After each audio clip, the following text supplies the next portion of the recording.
tidak semua anak diberikan ujian dan hadiah sakit ibu bapaknya baru meninggal. Maka kalau ada anak yang ibu bapaknya sakit, Allah sayang kalian. Kenapa? Allah ingin mendapatkanmu. Nah, kasih kau hadiah pintu masuk surga. Tapi tidak semua anak menyadari. Ada 5, ada 7 anak. Malase tomatoanna, sakit orang tuanya. Silakan kau ambil bagian-bagian dari kebaikan itu. Ada anaknya tawa kaya. Tapi kan sibuk kiri kanan nih kasihan cari nafkah. Maka dia tidak bisa kasih kencing bapaknya. Dia tidak bisa kencing usap-usap keringatnya ibunya. Maka dia partisipasinya. Dia belikan obat. Dia tanggung semua rumah sakitnya. Ada juga tawa pengangguran. Tidak ada uangnya, tapi waktunya banyak. Maka Allah kasih hadiah. Kau urusi kencingnya bapakmu. Kau gantikan pakaiannya. Kau gantikan tempat tidurnya. Kau yang rawat ki. Kau yang suap ki. Itu semua. Jadi ketika ada orang tua sakit. Allah menguji kalian. Mau kau ambil ini surga atau tidak? Tapi sayang 1000 sayang. Banyak anak diuji orang tuanya stroke. Diuji orang tuanya kena serangan gula. Aduh, anaknya 1 tahun mulai mengeluh. Kenapa? Istrinya yang tidak sabar. Maka bu, hati-hati ki milih mantu. Kalau masih mahasiswa sanging kuku najina jaga, mana potong kuku pigitongi salon, mau kok kira-kira nak kasih kencing kalau sakit kok. Carita campur raktu. Tenamo, mana matana nasaretongi soplens. Bulu matana tak lapis-lapis. Kira-kira mau kok nabukakan pempersmu kalau stroke mako. Nah bilangi suaminya kasih masuk panti jompo itu orang tuamu. Itu gunanya orang hati-hati milih mantu. Karena ada orang baik anaknya, istrinya panrasu-rasu. Banyak yang begitu. Bersaudara bagus kasihan. 4 bersaudara, sekandung seibu. Masya Allah baik rukun. Datang istrinya. Kan kau anak pertama. Selama hidupmu bapakmu banyak kau kasih. Selama hidupmu bapakmu semua kau yang ngurus. Sekarang meninggal apa kek kau bisa ambil di situ? Mulai itu. Maka ibu hati-hati ki. Untuk apa dia cerdas? Untuk apa dia cantik? Kalau nasi sakit nanti kalau pensiun maki. Percaya ki itu yang pelihara kuku. Mana gigi nak kawat. Nak kasih soples batana. Rambut nak kasih kriwil-kriwil. Oh. Tena harapan. Mandre ongkoso. Betul kak. Lihat maki pelajari maki anak mantunya orang yang magaya. Justru yang miskin itu kodong. Yang alumni pesantren. Yang orang dari kampung. Itu yang ngurus nanti mertuanya ketika sakit. Maka paling celaka kalau mantu tak sudah jelek, miskin. Vale, beleng-beleng. Nih. Nah, ada juga orang tidak sempat sakit. Ada. Tiba-tiba naik mobil, bak, mati kita. Ada tuh kelebihannya. Apa kelebihannya? Tidak makan ongkos. Iya toh? Apalagi kelebihannya? Anaknya tidak sempat punya dosa sama orang tuanya. Tapi apa kekurangannya? Tidak sempat tobat. Nah ini yang lebih parah. Kalau tidak sempat kita tobat. Apa kalau selama ini hidup 40 tahun? Malam tidak jelas kemana. Duhur tidak pernah hadir di masjid. Ramadan tidak pernah puasa. Puasa ji tapi pertengahan, akhir dan awal ji.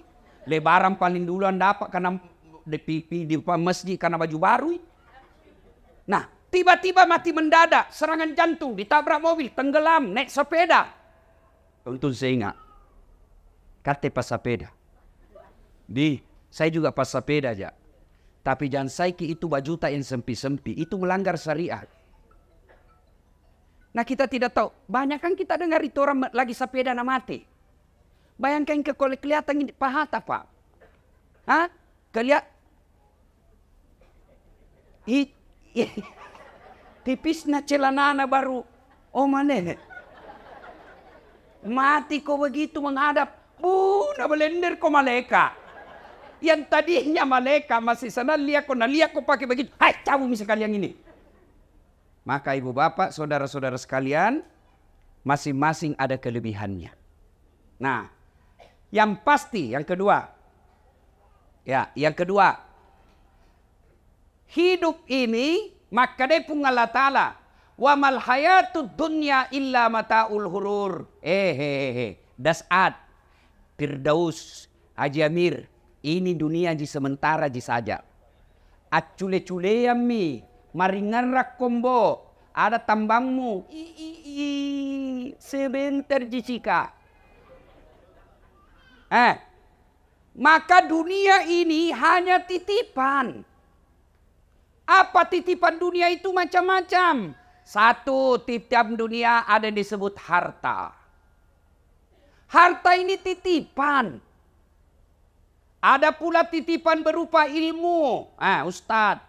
Ada pula titipan berupa anak. Ada pula titipan berupa umur. Titipan semua itu. Maka ketika Allah kasih kau titipan. Satu, jangan kau sombong.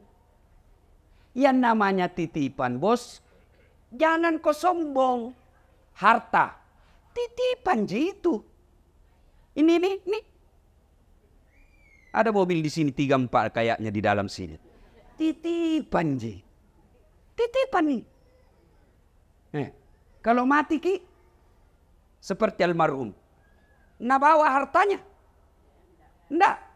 Kaos kaki aja ndak boleh dipakai. Dasi aja ndak boleh dipakai. Titipan aja ini. Harta ini titipan. Maka yang namanya titipan. Jangan kau sombong dengan hartamu. Maka ambil ilmunya tukang parkir. Ini banyak semua tukang di sini. Pak Warkop. Nah bilang temanku. Jangan mengaku anak Warkop Makassar. Kalau kau tidak tahu camidu. Apa itu camidu Ustaz? Catami dulu. Ketua Pak Amir. Ayo. Coba lihat itu tukang parkir di Warkop. Masya Allah baik na hatina. Nggak ada sombongnya. Banyaknya mobil na jaga. Nggak pernah patenten sombong. Kenapa? Begitu ambil orang mobilnya. Maka kali jadi kasih 2006 nih. Kenapa? Karena dia yakin bukan mobilku. Maka sebaiknya itu harta tak seperti tukang parkir. Titipan jini. Jangan kau sombong. Kalau Allah marah dengan kekayaan yang kau sombongkan. Allah ambil hartamu. Sekejap ji. Maka dami pun Allah Ta'ala. Kun fayakun. Jadi habis. Apa contohnya? Tsunami. Lihat itu kalau tsunami. Hancur. Gempa. Kebakaran. Maka harta jangan membuat kita sombong. Ibu-ibu. Tahu ki Firaun? Tahu ki? Itu Firaun bu. Allah melaknat dia karena dia sombong. Gagah. Raja. Istananya banyak. Dilapisi dengan dinding-dinding emas. Tapi karena sombong. Allah laknat dia. Dan Allah tidak akan memasukkan dia dalam surga. Kalau kita ini Islam pernah 2 kalimat syahadat. Yakin sampai mati. Pasti masuk surga. Jangan makin khawatir bu. Ini semua kita pasti masuk surga. Yang penting sudah kisyahadat. Yakin 2 kalimat syahadat itu pasti masuk surga. Neraka surga. Kalau dia tidak masuk surga di neraka. Kalau dia Islam masuk ke surga. Tapi mampir dulu di neraka. Bagaimana keadaan di neraka dicucinya? Tergantung dosamu. Sama bajuku saya. Kalau bajuku yang kupakai si ceramah. Rendam saja deterjen. Bilas sedikit bersih. Tapi itu bajuku yang kupakai dulu waktu SMA SMP kalau pika sawah. Kotor, mamaku nak cuci istilahnya, nak cuci kalantang. Tahu ki kalantang ibu? Tahu bapak-bapak kalantang? Direndam dulu 1 malam air panas. Besok baru disikat, dibanting-banting, diinjak-injak. Toh, dibanting lagi, disikat. Baru dijemur 1 hari. Malamnya diembunkan, besok baru dibersihkan lagi. Baru bersih. Begitu bi. Kalau banyak dosa tak, kalau sedikit ji, tampilin jaki saja. Tak, tak, tak. Masuk kok. Sudah mi. Tapi kalau banyak dosa au patopan di kalantang. Di kalantang orang Pak. Tergantung dosa. Tapi Fir'aun, itu Allah jelaskan Quran, haram dia masuk surga. Kenapa? Karena dia sombong. Lalu, dilaknat Allah, tidak ada orang suka. Itu Fir'aun tidak ada yang sukai. Mana buktinya? Sampai sekarang ini, tidak ada orang Maros mau kasih nama anaknya Fir'aun. Itawa terkenal sekali.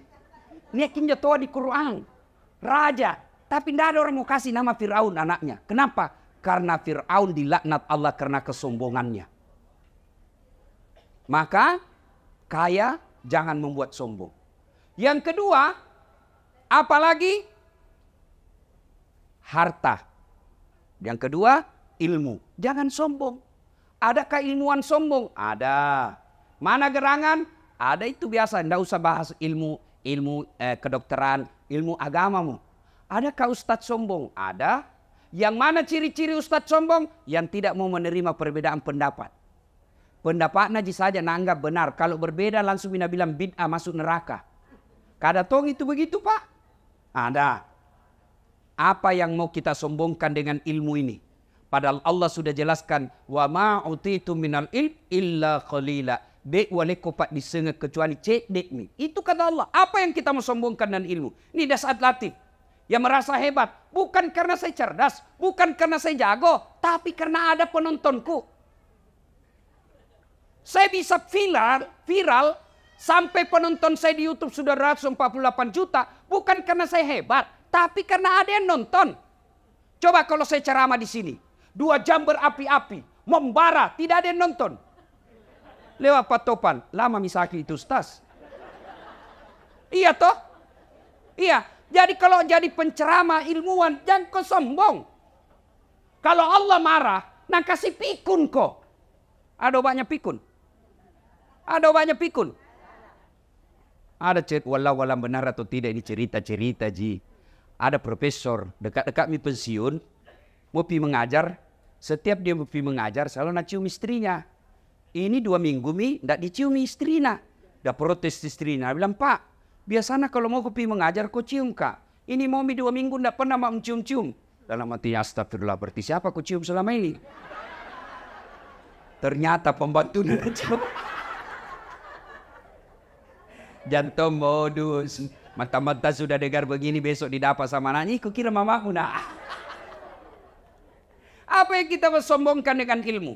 Maka yang baik, mari saling menghormati perbedaan pendapat. Nih, biasa kita ini gara-gara beda pendapat dalam suatu masjid, akhirnya masjid tidak tenang. Lama-lama masjid ditinggal jamaahnya. Lama-lama akhirnya masjid didominasi oleh satu aliran atau mazhab saja. Yang baik, mari saling menghormati pendapat. Kalau kita yakin satu pendapat, lakukan dan amalkan pendapat itu tanpa mau menyalahkan pendapat orang lain. Maka kalau kita lihat masuk di masjid, ada orang takbir begini, silahkan, jangan kau salahkan. Ada juga yang begini, silahkan, ada ton dalilnya. Ada ton kuliah tidak semangat, kayak orang lapar sekali, lama tidak makan. Ini. Ada juga begitu, tuh ibu. Tuh, begini saja. Ada ton begitu, tuh. Jamba kau calai urusannya. Sibuk duduk kau. Kenapa? Karena kalau dia salah, kau tidak tanggung dosanya. Kalau dia sesat, kau tidak ikut sesat. Tapi kalau kau celah, kau maki, kau hina, kau dapat dosa karena menghina hamba Allah. Selesai. Jadi kalau ada kita lihat berbeda, jangan maki urusi. Mau ki pelihara jenggot, silahkan. Jangan aku bilang yang tidak pelihara jenggot, tidak sunnah. Mau kau yang jengki celananya, silahkan. Jangan kau bilang orang yang dibawa mata kakinya kafir, tidak. Saya dibully di WhatsApp, di Facebook. Ini Ustadz tidak sunnah. Kenapa kau bilang tidak sunnah? Buktinya kau tidak pelihara jenggot. Mau dia apa kalau tidak mau tumbuh? Gara-gara jenggot udah cala-cala kan. Sibuna. Sudah ya. Jadi jangan sombong gara-gara ilmu. Yang ketiga, Apa itu titipan? Sudah harta, ilmu, apalagi jabatan.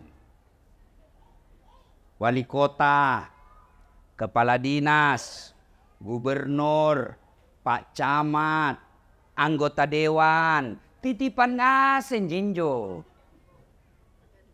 Tiako borro, jangan ko kabarra-barra. Iya toh?